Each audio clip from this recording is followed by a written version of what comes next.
Pening, Mat.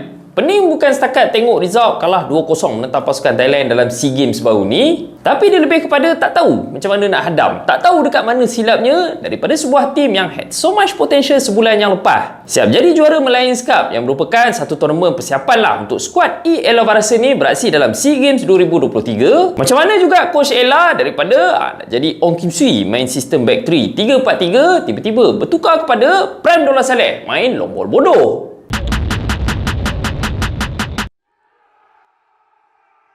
Okey gang, lepas Malaysia menang dalam perlawanan yang pertama menentang pasukan Laos dengan defisit jaringan yang agak besar lah 5-1 dalam perlawanan tu, ramai sebenarnya yang merasakan skuad Ella Varasa ni masih lagi belum panas, perlukan sedikit masa dulu, baru main gear 2 je dalam match tu. Tapi dalam masa yang sama juga, aku tahu ramai juga yang sedar sebenarnya banyak benda yang tak kena dalam tim ni. Cumanya itulah, bila kita menang dengan defisit yang besar macam ni macam biasalah, kita sebagai peminat-peminat pun happy lah apa lagi. Kita seolah-olah ditutup mata ni, lupakan sejenak apa yang berlaku dalam perlawanan menentang pasukan Laos tersebut. Untuk turun menentang pasukan Thailand dalam match ni, ini adalah different game, different opponent yang lebih tough. Ini juga merupakan satu perlawanan yang kita wajib untuk menang ataupun at least seri lah, tak kalah dalam match ni supaya kita ada peluang yang lebih cerah nak jumpa dengan Vietnam pula dalam match lepas ni. Coach Ella dalam match ni melakukan at least 4 pertukaran, terutamanya dekat bahagian depan. Front 3, trio tu langsung ditukarkan terus. Dengan Fergus Tin ni menjadi harapan kita selaku penyerang utama dalam match ni, digantikan bersama dengan T. Saravanan dan juga Azrael Nafiq dekat bahagian kiri dan juga kanan. Front 3 yang aku yakin langsung tak pernah beraksi sama-sama dalam mana-mana match sebelum ni. Manakala dekat bahagian tengah pula, Muhairi Ajmal yang dikritik hebat dalam beberapa perlawanan sebelum ni. Dalam waktu Lions Cup itu tak boleh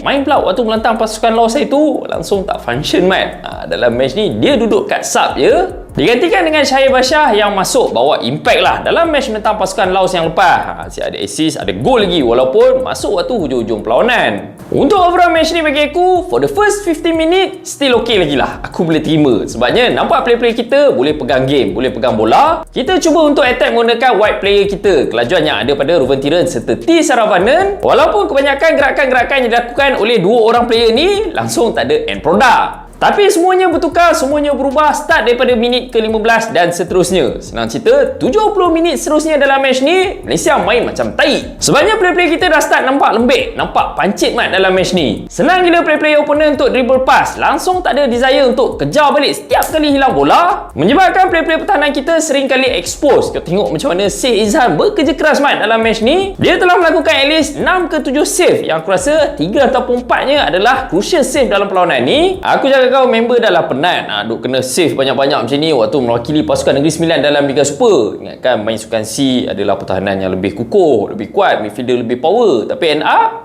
benda sama je mat. Jadi selepas kita tewas menentang pasukan Thailand dengan jaringan 2-0 baru ni serta mempamerkan persembahan yang buruk lah dalam first match menentang pasukan Laos hari tu, bawa kita sebenarnya kepada 3 persoalan utama. Yang pertama sekali, apa sebenarnya yang tak kena dalam tim ni? Kedua, macam mana sebenarnya peluang kita untuk layak ke semifinal? Dan ketiga, apa sebenarnya yang boleh dilakukan untuk kita menanglah ke atas pasukan Vietnam dan juga Singapura lepas ni? Untuk persoalan pertama, aku boleh senaraikan 3 masalah utama yang sedang berlaku dalam tim Ella Varasa sekarang ni. Pertama sekali dari segi sistem yang diamalkan oleh Coach Ella Varasa untuk skuad SEA Games kali ni. Kalau kata korang perasan dalam sistem yang sama 3-4-3 waktu kita main dalam Lions Cup hari tu sebenarnya sangat-sangat berbeza dengan apa yang berlaku dalam 2 match pertama sekarang ni. Kalau kata waktu Lions Cup hari tu Malaysia sebenarnya bermain dengan short pass, cuba untuk build up from the back. Berbeza pula dalam sukan C kali ni, Malaysia sebenarnya bermain dengan sistem 3-4-3 lebih direct untuk cari wide player kita ataupun striker kita dekat bahagian depan. Senang cerita dalam sistem ni, dalam fasa build up kita tak ada nak pening-pening main short pass ataupun cuba untuk build up from the back. Kita main je macam zaman kita main dekat sekolah dulu. Dapat je bola dekat defend ataupun keeper, terus je pump bola pergi ke depan. Dan itu jugalah sebab kenapa tak berlakunya combination play dekat bahagian tengah. Zero connection antara midfield dan juga bahagian defend kita dalam fasa build up. So macam mana sebenarnya kau bagi tahu aku? Kita cuba untuk pegang game, cuba untuk control the tempo. Itu aku belum sentuh lagi tentang stupid long ball decision yang sering kali dilakukan oleh pemain-pemain pertahanan dan juga goalkeeper kita dalam match ni, yang menyebabkan kita banyak kali hilang possession macam tu je. Seterusnya, masalah kedua yang sedang berlaku dalam tim SEA Games kita sekarang ni adalah dari segi pairing dekat bahagian tengah ataupun midfield duo kita dalam dua match pertama ni. Sebenarnya masalah pertama tadi telah memburukkan lagi lah, mengeksposkan lagi. Masalah kedua ni, sebenarnya kalau kata korang tengok balik daripada list player-player yang dibawa oleh Coach E. Elavarasan ke SEA Games kali ni sebenarnya kita langsung tak ada seorang pun natural holding midfielder. Player yang biasanya akan memainkan peranan untuk dictate the tempo dekat tengah, cuba untuk provide balance serta put the pressure setiap kali kalau kata tim kita tengah kena attack. The only player yang boleh melakukan peranan ni dengan sangat-sangat baik for the past 5 or 6 years bagi aku adalah tak lain tak bukanlah Syamik Kutiabar waktu zaman Ong Kim Sui menjadi jurulatih skuad bawah 23 tahun negara kita. Dengan gandingan antara Aiman Afif dan juga Syahir Bashar dalam match ni serta Muhairi Ajmal lah dalam match yang lepas, aku boleh kata tak ada seorang pun player daripada 3 nama ni mampu memainkan peranan selaku holding midfielder yang baik. Itulah sebabnya kenapa kita nampak player-player kita dekat bahagian tengah ni seolah-olah macam clueless, tak mampu untuk cuba melakukan perkara-perkara yang sangat-sangat penting waktu kita bertahan dan juga waktu fasa build up. Seterusnya yang terakhir, krisis yang sedang dialami oleh skuad SEA Games kita sekarang ni adalah dari segi quality ball supply yang sampai dekat bahagian depan. Untuk pengetahuan korang semua, dalam sistem 3-4-3 sebenarnya sangat-sangat memerlukan quality ball supply daripada wide player. Tapi masalahnya kau tengoklah dalam match ni, apa yang berlaku kepada Ruben Tiran dan juga Azam Azmi Murad. Dia orang punya crosses tu langsung tak tahulah nak cakap apa, korang komen lah sendiri kat bawah. Sebenarnya aku sangat-sangat kecewa lah quality crossing yang dilakukan oleh dua orang player ni. Dua orang player yang dah pun main dekat senior level tapi crossing masih lagi hampir. End up kau tengoklah macam mana penatnya Fergus Tierney dalam match ni. Berlari saja mat masuk dalam kotak penalti, langsung tak ada bola yang sampai, ataupun yang sampai tu pun bola yang langsung tak ada quality.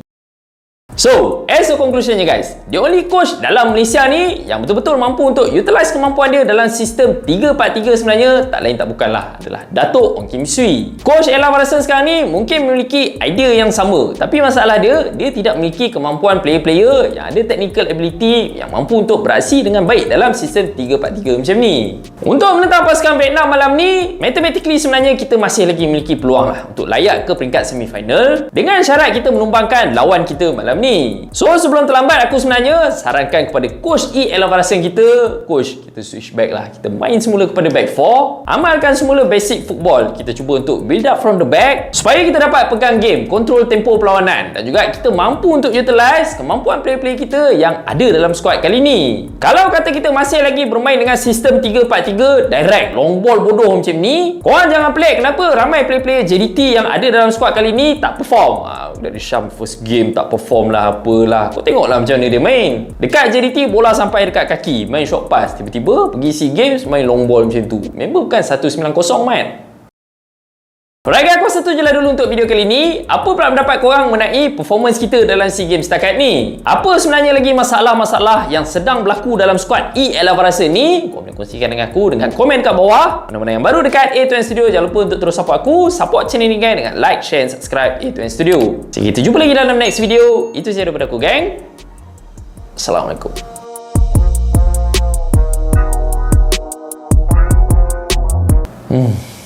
Menangis mat Ong Kim Sui tengok Malaysia main 3-4-3 macam ni. Tak tahulah, ni mungkin Ong Kim Dolah kot. 3-4-3 main long ball benda lah.